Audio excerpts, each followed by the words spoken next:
Thank you very much, Mr Chair, for allowing me to speak on Clause 4 of the Royal Society of New Zealand Amendment Bill. It's a purpose bill, which is No, we're on... Sorry to interrupt the member, but Sorry, we're Clause on... 3. Clause 3, which is the Principal Act amended... I apologise, I was on the wrong page. I was ahead of myself. We're enjoying it so much. Is the member not going to take a call? I will then put the question, which is that Clause 3 stand part. Those of that opinion will say aye. Contrary, no. The ayes have it. The question now is that Clause 4 stand part, the purpose clause. Oh, Chris Farford. Thank you very much. I know you just had to wait a couple more minutes and everyone is enjoying that. Thank you very much, Mr Chair, for giving me the chance to speak to Clause 4 of the Royal Society of New Zealand Amendment Bill, the purpose bill, which is the guts of the bill. Subclause A is the main clause here that amends the 1997 bill, which incorporates the humanities into the object and functions of the Royal Society of New Zealand. Now, this is pretty important stuff because those watching at home, the only difference that they would see between the 1965 Act, the 1997 Act, and what I believe is going to be the 2011 Act is the change in the year over the last 30 or 40-odd years.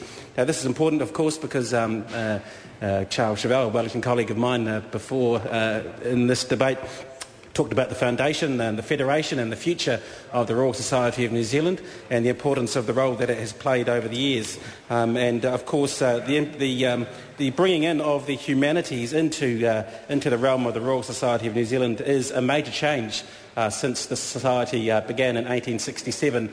I believe, Mr Robertson, on the 10th of October. So thank you very much for clarifying that for the members on this side of the House. Now, for those who may be watching on Parliament TV tonight, just in case you...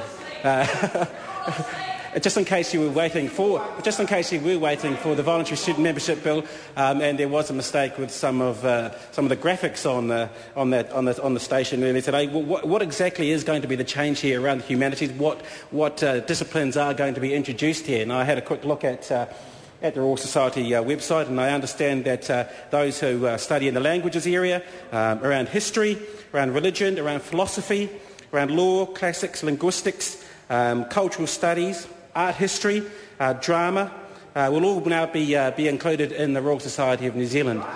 Yes, drama, Mr Hipkins.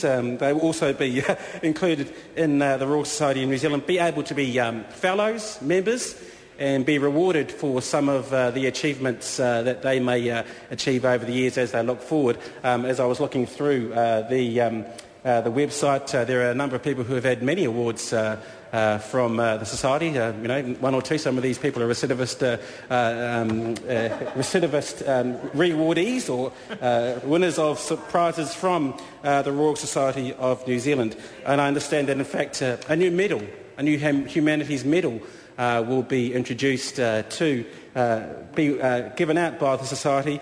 I think it is in June this year, the Humanities Aronui medal that will be introduced to be rewarded by the Royal Society of New Zealand.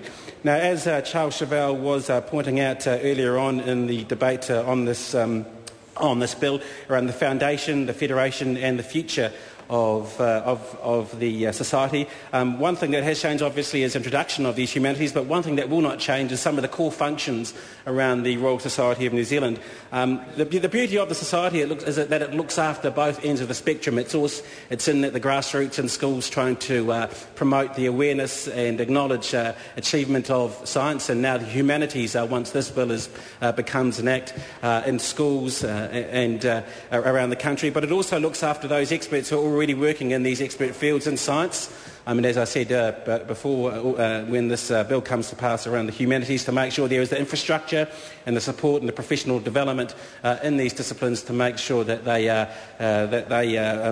progress through their own disciplines over time. They also act as an advisory board to the government of the day, and I think my colleague David Shearer was talking about some of the great work that they do in some of the research and development areas, and they need to be rewarded for that. The society itself does a great job of making sure it does those core functions around the advisory role, around the awareness role with the youngsters, and also acknowledging those who excel in their field by giving up some of by giving out some of these medals and awards, and also funding through scholarships like the Rutherford Fund and Rutherford Medal over time.